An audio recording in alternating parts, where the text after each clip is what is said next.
Sherm Chester with you on this special edition of the Seacoast Sports Forum podcast, the big game edition. And we got the big game guy with us, Jay Pinsonnault from Seacoast Media Group and also seacoastonline.com, where I get all my sports. Jay, it's going to be a busy weekend in a lot of ways. We got weather that's not going to be cooperating for us up here in New England, but out in Santa Clara, California, it's going to be great. And that's all that matters. Is there a time enough to fly out there then? Oh, I wish. I'll just throw this out real fast. I noticed that some of this isn't including the tickets, just the hotels out there in the San Francisco area. One was $16,000 for 3 days. Wow. Wow. And Yeah. and one thing I will say about this particular uh, setup is it's spread out. Santa Clara is, if I understand, is about an hour drive away from San Francisco proper, correct? Right. Yeah, it's about 45 miles, I believe. So, it's not contained like when they do it in New Orleans or Yeah. they've done it in Miami and different Yeah. venues like that. This It's is not spread easy. out. No, it's not Not easy. easy. And people that are going to the game thinking they're going to just walk to the game, no. And Yeah. especially all these other things that are the NFL Super Bowl Yeah. experience. They got to go from venue to venue. And I Right. know NBC, who's covering the game, they're actually going to be doing some sort of pregame thing in Alcatraz. Sure. So Sounds good. why not? Huh? I'll watch that. I'd be interested in watching that show. Well, we'll get to that in a second. I want to talk about. Uh, okay, let's start off with that. Let's do that. Are you going to be watching from whenever they start, at noon or whenever, No. 1 o'clock? No, I'll start watching around 6, get a good half hour of pregame, and then get into the game and hopefully celebrating around 10:15, 10:30. Sounds good to me. We'll Sounds good see. to me. We'll see. And It's NBC. just it's just so much. I've been watching the Radio Row broadcast from 98.5, some downtime this week, and there is you can only watch so much Yeah, before everyone's saying the same stuff and having the same guests. So I'm not going to tune in for the 10-hour pregame show on Sunday, and I'll hop in around 6. I So think that the way it was spread out, especially for the press for the interviews with the players and the coaches, I was interested in how uh, it almost looked empty compared to previous years. Uh, they had them spread out in some sort of convention center, I guess. And when they had Drake May and Vrabel and the rest of the players up there doing their thing, it uh, was busy yesterday.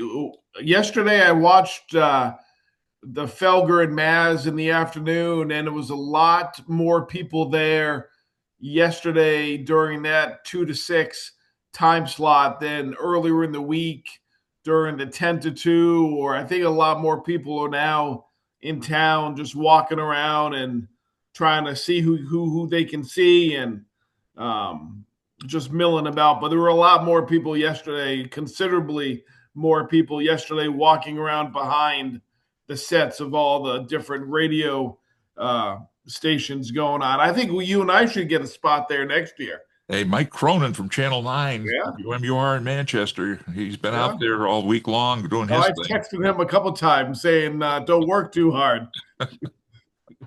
I mean, they really have gone big time on Channel 9 this time around. And Yeah, hey, you know what? Why not? Why not? sure.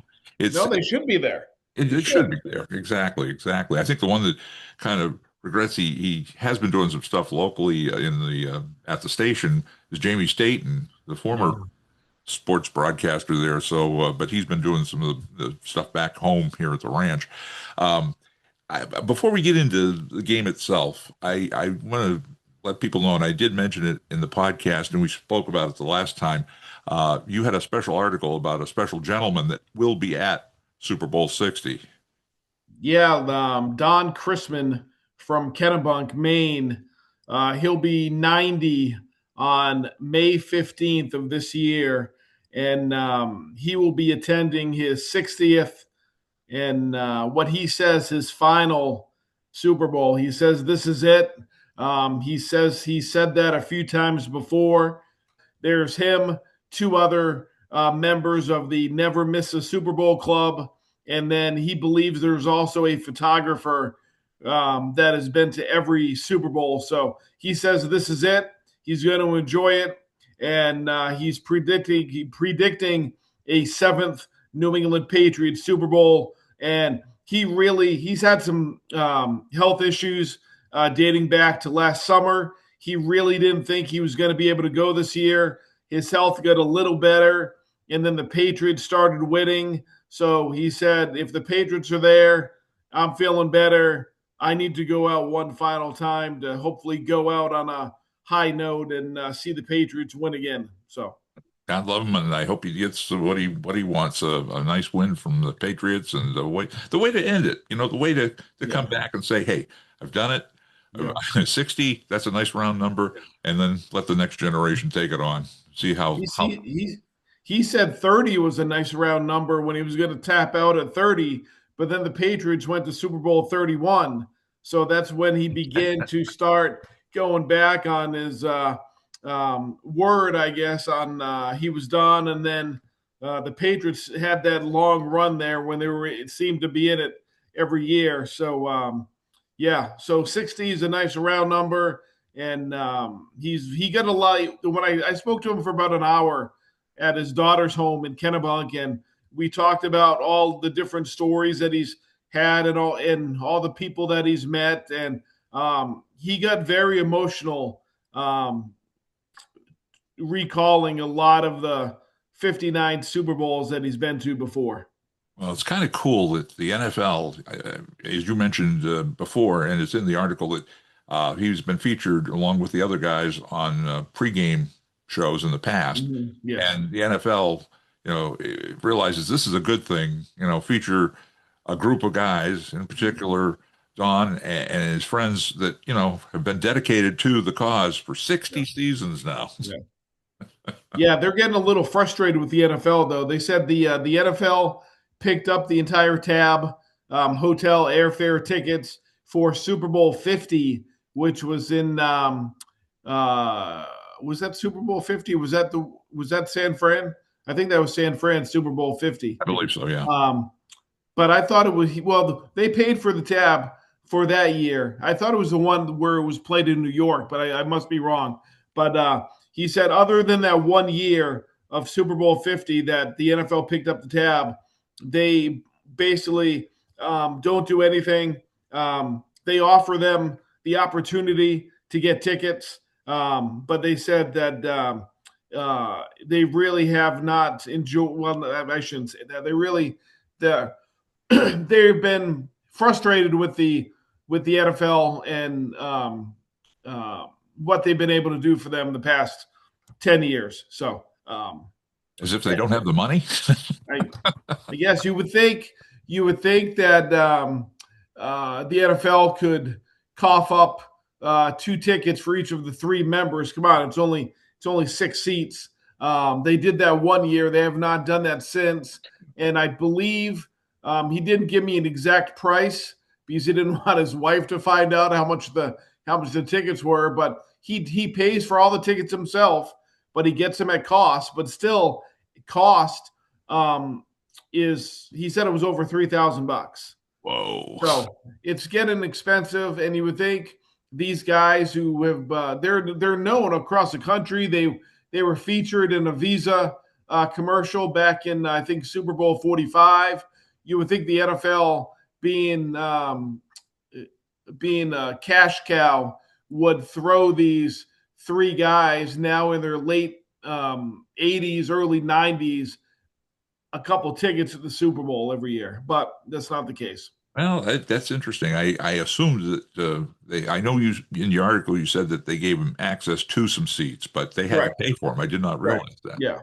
And with all Yeah, these they billion-dollar paid. contracts with all the different networks now, and you got Apple is involved, I guess Netflix is involved, the Prime Video. So, I mean, come on, a couple of Yeah. tickets for a couple of guys, Yeah.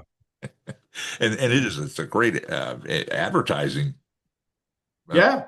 Yeah. from the advertising Yeah. end, Visa should have kept that going forever. And it's getting and these guys in how old they are, they probably don't have an extra $3,000 kicking around to pay for the Super Bowl. But but they do because it's a love for them. Because it has to be a love for doing it for so long, and um, I think health is the primary reason why some members have dropped, but I think cost could be a close second. Yeah, it's a tradition, but you're right. Attrition sets in, Yeah, but well, as you said, the hotels that you just talked about, 15,000 for 3 nights, and they flew out yesterday morning, and they fly back to Boston on Tuesday. I believe they get an Airbnb, but I'm sure that wasn't cheap either for being a Super Bowl weekend. So yeah, no, I was looking at the prices of packages. I know when the Patriots were in, I don't know if it was the actual first game of the Tom Brady era Patriots. I looked into a package. I thought, hey, this would be cool for me and my son to go out. I went out and bought one of the original high def TVs, which was cheap. there you go. It was this big monstrosity, Yeah, and it gave us a better picture, but there you nothing go. like it is today. Believe me, some so-called high def then. Um, Yesterday, the NFL had their NFL's honors award ceremony, and I think two awards that we were concentrating on here in New England. Obviously, the big one was MVP for Drake May. Came up Yep. one vote short of tying Stafford for Yep. the MVP, and Stafford wins the award by one Yep. vote. Um, First off, before we go to the second award, what was your feelings about that? I didn't mind Stafford winning the award. He had great numbers for the season.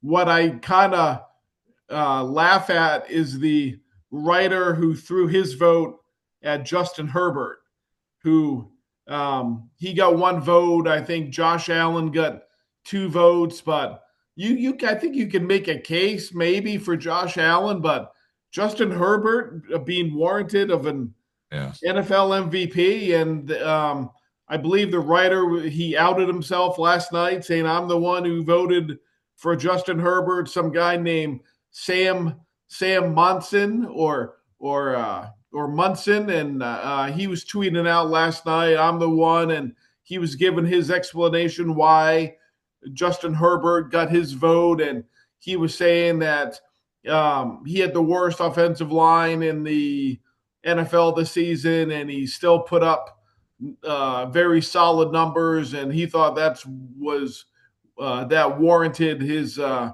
MVP vote. So he was just getting attacked left and right from everybody, like Yeah. your voting privileges should be taken away. And I had to chirp in and made a comment myself. So Now, you know um, something, it would have been nice to have co-MVPs because if he had voted in favor of May, it would have been a tie, is what I understand. yeah, but it went by points. Oh, So I don't know if the another first place vote would have put May ahead of Stafford because I know that I don't have it in front of me, but they get a certain amount of because I think Stafford had like 360 points and May had like 300 like 50 whatever, so it was close. I don't think those numbers are accurate, but they were very close. So I don't know if that guy put his vote towards May, if that would have tied him, or if it would have put May ahead with the other how the point totals are being figured out. well, I don't know how the point totals came out as far as Coach of the Year, but Mike Vrabel took that one, and that was well deserved. And I think that would have been an atrocity if he didn't pick that one up for sure. I thought it was Mike Verbal. Mike No, Verbal. Well, that's the presenter last night. She introduced. She said the winner is Mike Verbal. oh, I didn't catch Oh that. yeah, she was getting heat this morning too. I'll tell you one thing. I will before you give me your take on Vrabel winning. I will say one thing about that ceremony. They stretched what could have been done in an hour Yeah, and done well into yeah, 2 hours, yeah, and there's not enough entertainment yeah, value there, folks, yeah. for Correct. stretching it that long. I mean, you want to get the big awards, Yep. obviously, defensive, offensive player, rookie of the year, and all that, and then of course MVP and coach of the year, and the Walter Payton Award. Those are the biggies. But Yeah. to have John Hamm come on and do little skits and Yeah. it went nowhere. I mean, that and the music, please. Even at one point they had the commissioner playing DJ. I mean, come on. Yeah. Roger Goodell does not fit the role of the DJ of the music that was being played last night. No, I mean they could condense that, and it would, I think, do them well just to kind of get it all done and get it Yeah. over with. Because you can tell even the crowd, it's almost like watching one of these other award ceremonies, the Oscars or Emmys or whatever. The crowd is, gets they want to get going. They want to go. They want to go eat, go somewhere else. Right.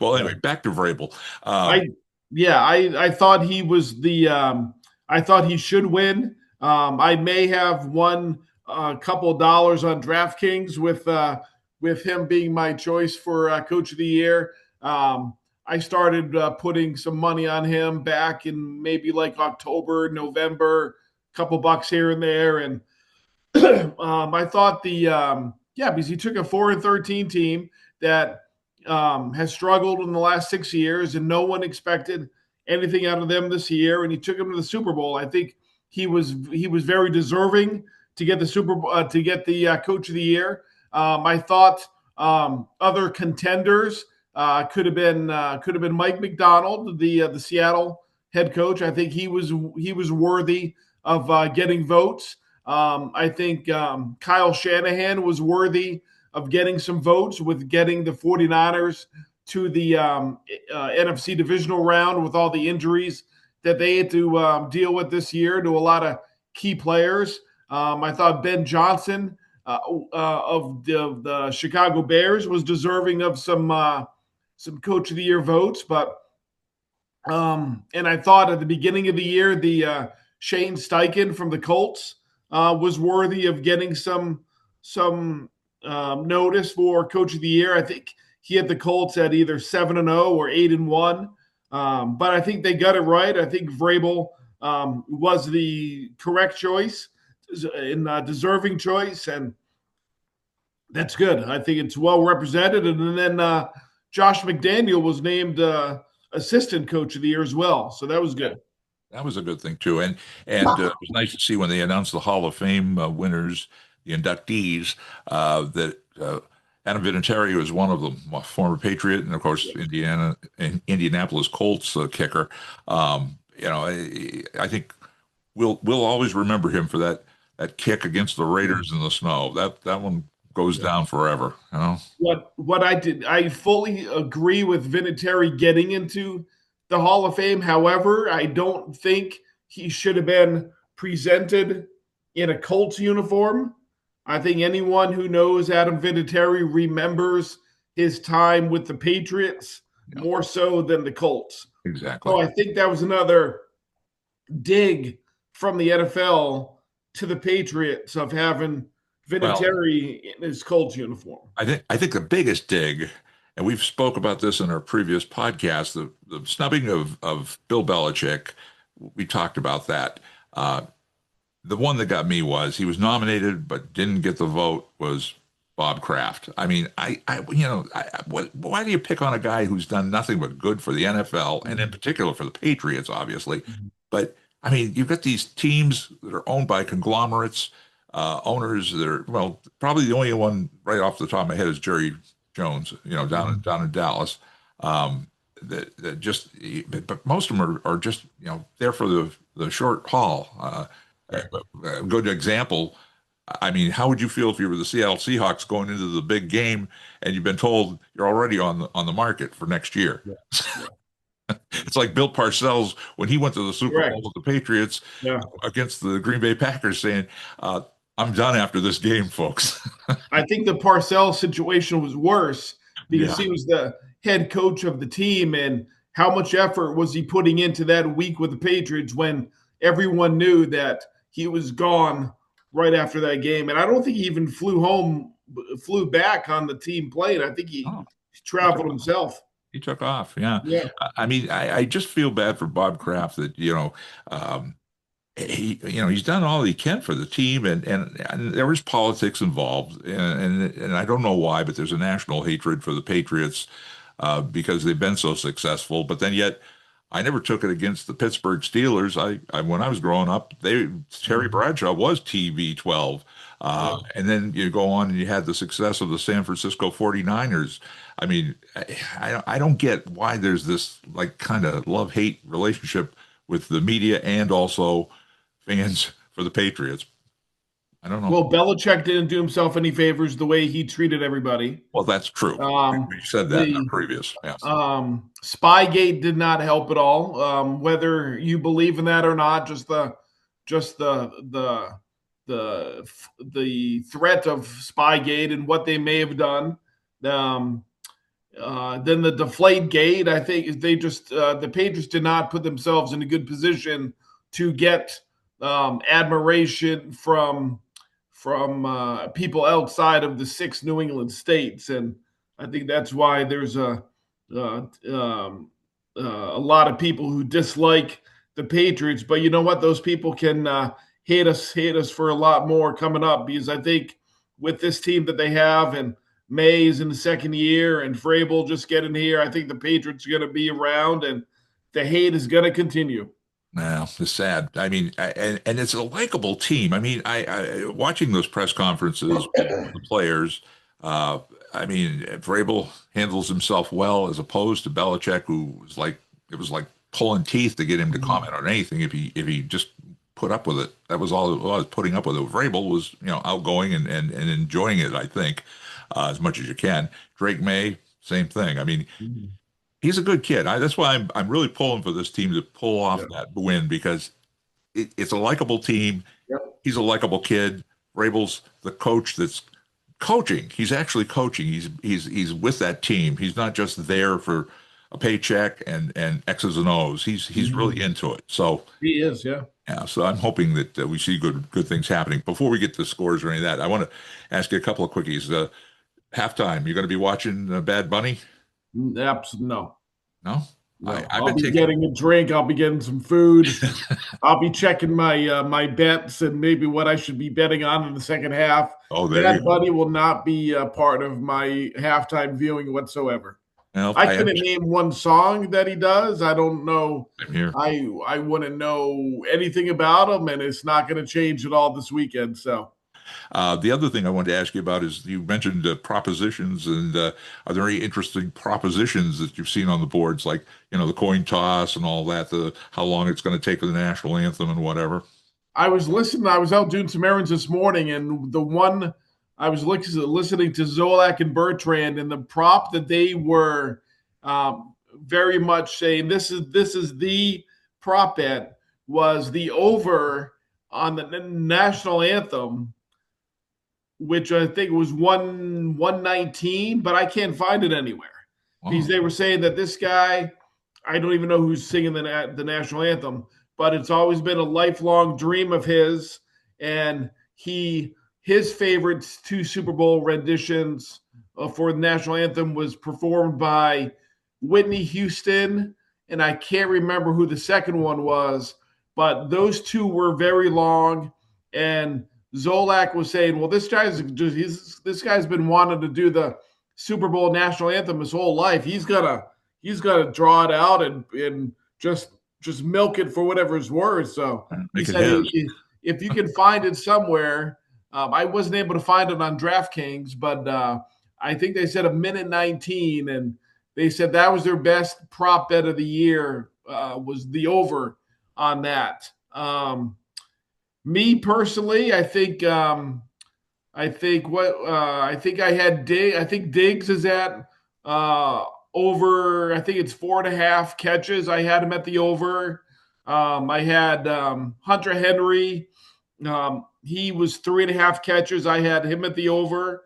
So I get a lot of pro Patriot bet props, and then me being somewhat of a smart football fan, or I think I am. I also bet that the Seattle Seahawks would have more sacks than the Patriots, and I Could be a bet good bet. Yeah. and I bet some money on a lot of the Seattle D linemen of getting a sack. So I think the sacks for the team and individual sacks. I may have put a few dollars on the Seahawks against the Patriots. Well, you and I talked about it in the past that I think that the left side there, the blind side, Will Campbell has got to get help because you got to keep Drake May upright. And if he does have any problem with that shoulder he fell on in Denver, Yeah. you gotta keep him protected Yeah. somehow, and Yeah. make sure he keeps on his feet. And if he does run, he doesn't do like he did the last time, go head first down in a slide and let the guy kind of roll over into him, and he comes up with a bunch of grass on his helmet. In this case, I guess I don't know, is it a real field or is it a super turf Grass. field? It's grass. It is grass out there in Santa Yeah. Clara. Oh, so that'll be interesting too. But I don't want to see Josh Dobbs at No, quarterback for the Patriots no, this Sunday. nay, nay, nay, nay, nay, nay. No. Now, you guys were, and the Seacoast Online is where I got it, and of course, the Seacoast Media Group papers. You did a rundown of different coaches Yeah. and athletes in the area. Yeah. What were some of the interesting picks for the game? Yeah, it was all Patriots, of course, except for the Winnicott quarterback. Brandon Brown did the story. He spoke to, I think, 5 coaches and a couple players, just their predictions on the game. Coach Ball he predicted a Patriots win. He also said his player to watch out for, Marcus Jones, both as a cornerback as well as a punt returner. He said Marcus Jones was his key player of the game. The Winnicott quarterback is he spent his first 8 or 9 years of his life in Buffalo, so he's a big Buffalo Bill fan. So he thinks the Patriots are going to get absolutely destroyed. Wow. The Ryan Francor, the Winnicott football coach, he's predicting a low-scoring Patriots win. Brian Pafford, the Portsmouth head coach, is also expecting a low-scoring Patriots win. And there was some different, like, will any records be broken? And Coach Francor said the only record he thinks might have a chance of getting broken is right now the most rushing yards by a quarterback was set by Jalen Hurts a couple years ago, 72 yards, and he says May has a chance to break that record. So it was a good fun story. Just getting comments from some coaches and a couple players, and just see what they thought about the Super Bowl coming up. Now, Brandon wasn't able to join us today, but you got an idea where he's heading for prediction? Yes. He has a Brandon is a lifelong Atlanta Falcon fan. He moved up here shortly after the 28-3 comeback for the Patriots in that game where they won in overtime. So he gave me his prediction for the game. He's going with Seattle 28, New England 3. So that's his prediction for the Super Bowl Sunday. 28-3 Seahawks. What about you, friend? Put you on I the am spot. I think it's going to be a little bit more high scoring than the coaches were saying. I'm going to go. Of course, I'm going to pick the Patriots because I'm a homer. But it's going to be a close game. I think they're going to. Let's go 31-21 Patriots with a late score, either field goal or touchdown, to get it to a 2-score game late in the game. So I like Patriots by 10 with a late score to push it to 10 points. I like that. I said it in a previous podcast. I'm going for 2 touchdowns from the Patriots and 3 field goals, which that could be interesting. That might be the deciding factor. I'm going to go with a 23-20 win. Okay. Yeah. Over the Seahawks. And I know we're homers, we're New England guys, Yep.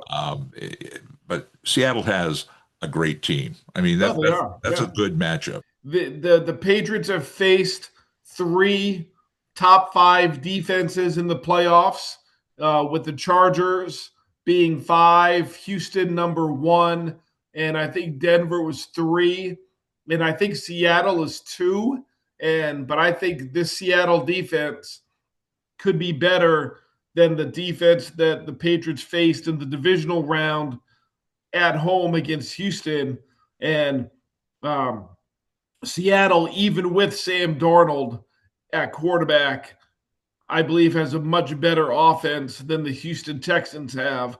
So I think it's going to be a very good game. JSN is going to be it's going to be interesting to see what the Patriots decide to do with him. Do they just go man on man with him and Gonzalez, or do they shift Gonzalez to the Seattle's number 2 receiver, whether it be Cooper Kupp, Rashid Rashad Shaheed, or do they double team JSN with Carlton Davis and a safety? So Yeah, it's it'll going be to be interesting interesting. to see what the Yeah.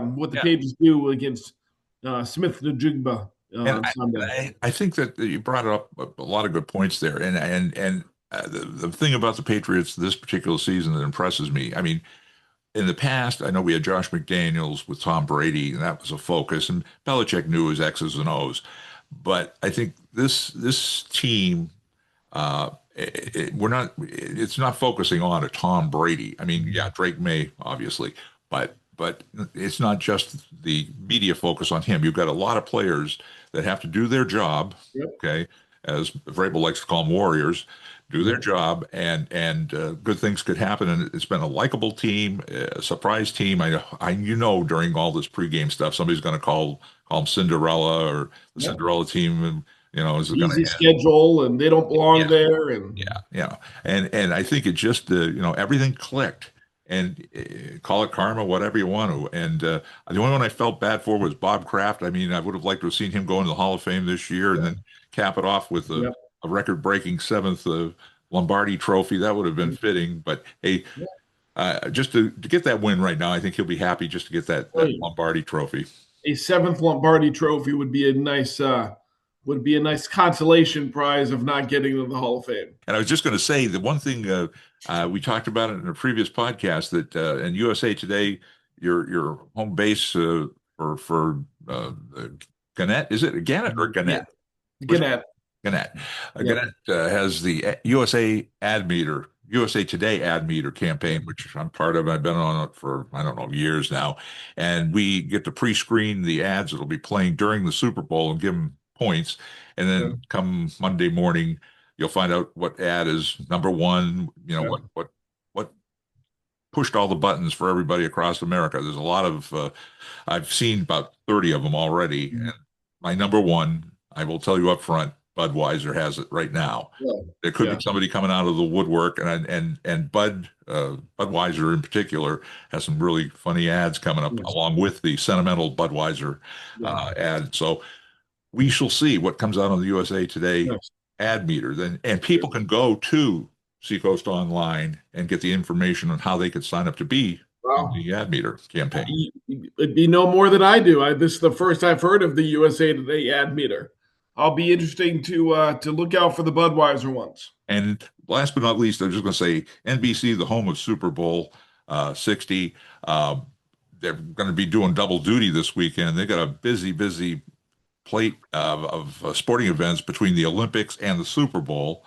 And Mike Tirico and Chris Collinsworth will be doing the actual broadcast of the Super Bowl. But he hops on a plane and heads over to Italy to take charge of the Olympic coverage. So it's a tough gig. Enjoy the game, sir. The big game. Yeah, you as well. And we'll and when it comes to the Olympics, will you be watching any of that over the weekend as well? No. Oh, come on I'm not an Olympics guy, sure. You got the speed skating, the figure skating, the bobsled, luge. Don't forget the biathlon and my favorite, curling. There is I don't know if you saw the story we did. There is a Durham girl, Madbury girl, who's part of the Team USA ski team. So I think her first event is Saturday, 2:30 a.m. our time. So she's in the freestyle slope skiing is tomorrow, and I think her big air competition is Monday. Grace Henderson, who attended Oyster River schools through middle school, she is one of the 4 women for Team USA, and her brother Hunter is the first alternate on the men's ski team. So brother sister tandem Cool. from Little Madbury, New Hampshire, That is cool. from Madbury to Milan. Hey, that's cool. Yeah. You know what? I will tell folks, NBC, I guess, the new sports head that is in charge of focusing on the Olympics, she's going to be doing that capsulated version of it from 8 until 11 at night. But you can go on Peacock and get most of the events live. Yeah. If you want to stay up until 2 in the morning and watch the skiing or whatever, but they will have highlights throughout the day on both NBC, but primarily on Peacock. So we'll be looking for those two kids. And I go back to the thrilling days of yesteryear when ABC had it, and you had Jean-Claude Killy and Franz Klammer going down the slopes. Okay. I'd like to see those 2 guys doing snowboarding. They can be in the alumni games, the Hey, senior Brent, games. have a fun weekend. Enjoy the big game, and we'll have to do a post game review come next week. All right. And then right around the corner we have state tournaments for basketball and hockey. That's So coming soon too. we'll be busy.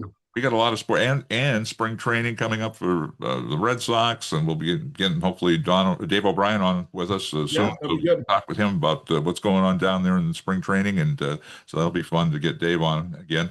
And I want to remind folks they can catch your byline on Seacoast Media Group papers, but in particular where I get my sports, seacoastonline.com. So on behalf of Jay Pinsonnault, I'm Sherm Chester, inviting you to join us for the next edition of the Seacoast Sports Forum and enjoy the big game.